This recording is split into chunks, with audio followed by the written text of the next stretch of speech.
Hello and welcome back to modern parenting. This is Sonali Radia, your parenting friend. दोस्तों, हम में से कई सारे पेरेंट्स ऐसे हैं जो ये मानते हैं कि बच्चों को डिसिप्लिन में रखने के लिए, बच्चों को वेल मैनर्ड रखने के लिए, बच्चों को वेल बिहेव्ड रखने के लिए, बच्चों को हर बात मनवाने के लिए, बच्चों को सुधारने के लिए सिर्फ एक ही बेस्ट सोल्यूशन है, और वो है बच्चों की पिटाई, बच्चों के ऊपर बार बार हाथ उठाना, बच्चों को फिजिकल पनिशमेंट्स देना। एम आई राइट? हम में से कई सारे पेरेंट्स ऐसे हैं जो इसको ही एकमात्र सोल्यूशन मानते हैं, और वैसे ही हर रोज़ हर बार करते रहते हैं। अगर बच्चे छोटी गलती भी करते हैं तो भी हमारा हाथ जो है वो फटाक से उठ जाता है। ऐसा क्यों? दोस्तों, जब हम पहली बार बच्चों के ऊपर हाथ उठाते हैं तो आप सब याद करो कि हमें अफसोस होता ही होता है। हम वो जो चीज़ है वो हम नहीं करना चाहते हैं, बच्चों को नहीं मारना चाहते हैं, लेकिन फिर भी हाथ उठ जाता है ना? फिर धीरे धीरे क्या होता है, 2 बार ऐसा अफसोस होगा, 3 बार होगा, फिर धीरे धीरे ये जो चीज़ है ये हमारी आदत बन जाएगी। हमें फिर बाद में कोई अफसोस नहीं होगा। हम बच्चों को रेगुलर बेसिस के ऊपर मारने लगते हैं। छोटी गलतियों के लिए भी हम उनको फिज़िकल पनिशमेंट्स देते हैं। ऐसा क्यों? दोस्तों, scientifically it is proven that बच्चों को हम जितना मारेंगे, जितनी हम उनको फिज़िकल पनिशमेंट्स देंगे, उतने नेगेटिव इम्पैक्ट्स उनके दिमाग के ऊपर रहेंगे। शायद आपको लगेगा कि मारने की वजह से बच्चे जो है वो डिसिप्लिन्ड हो गए हैं, आपको लगेगा कि वो वेल बिहेव्ड हो गए हैं, लेकिन इसका जो उनके दिमाग के ऊपर इसका जो घाव पड़ेगा वो सारी ज़िंदगी रहेगा।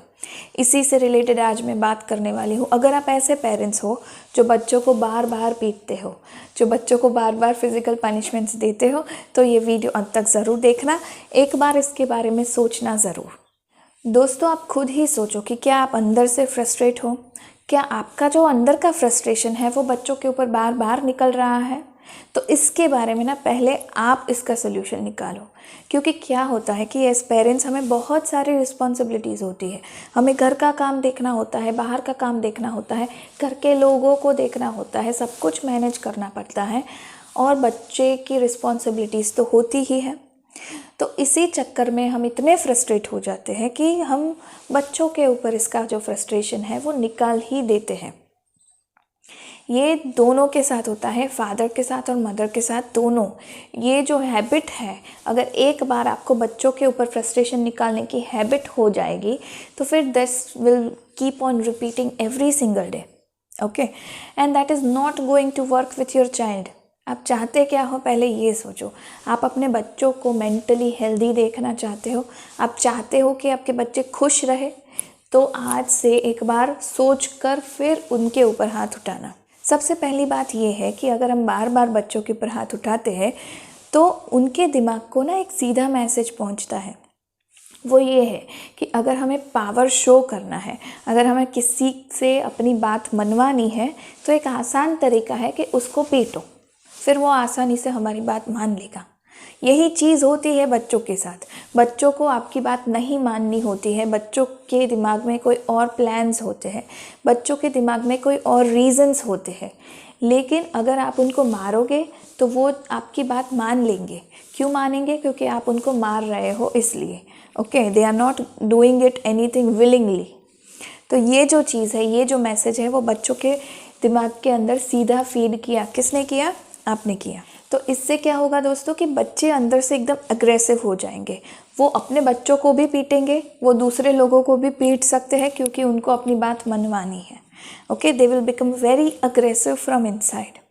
दूसरी बात ये है कि आपके बच्चे रिजिड हो जाएंगे, यानी कि एकदम झड़ से हो जाएंगे। कई बार आपने ये देखा होगा, कई बार आपने ये महसूस किया होगा कि आप अगर बच्चों को मारते हो फिर भी वो आपकी बात नहीं मानते हैं, और फिर आप सोचते हो कि ये क्यों ऐसा हो गया है।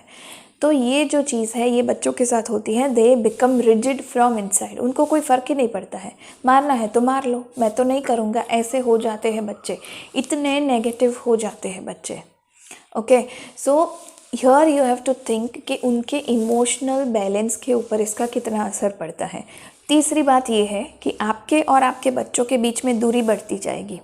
क्यों बढ़ती जाएगी? क्योंकि हर इंसान ये चाहता है कि उनकी बात सुनने वाला कोई हो, उनको प्यार करने वाला कोई हो, राइट?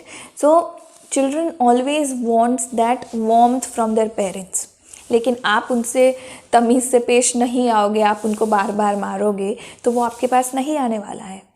आपका बच्चा जो है वो किसी और मेंटोर की तलाश में जाएगा। आपका बच्चा जो है वो दूसरे दोस्त की तलाश में जाएगा, जो दोस्त, जो मेंटोर उनकी बात सुने। आपकी मेंटोरशिप में उनको कोई इंटरेस्ट नहीं रहेगा, and that is going to happen if you are hitting your children every now and then. चौथी बात ये है कि बच्चों के अंदर अलग अलग तरह की नेगेटिव क्वालिटीज़ जो है वो डेवलप हो जाएगी। बच्चा झूठ बोलने लगेगा, बच्चा कॉपी करने लगेगा। Okay, this is going to happen. क्यों होगा? क्योंकि कई सारे पेरेंट्स ऐसे होते हैं कि बच्चों को अगर कम मार्क्स आए तो भी उनकी पिटाई करते हैं, राइट? तो इससे क्या होगा कि बच्चे जानते हैं कि अगर कम मार्क्स आएंगे तो पेरेंट्स जो है वो घर पर पिटाई करेंगे, तो वो अलग अलग तरीके ढूंढते हैं जिससे कि वो उनके मार्क्स को इंक्रीज़ कर सके, जैसे अलग अलग तरीके की कॉपी करना सीख लेते हैं। तो ये जो सारी चीज़ें हैं ये होने ही वाली हैं। गलत ऑप्शंस सिलेक्ट करना चालू कर देंगे बच्चे।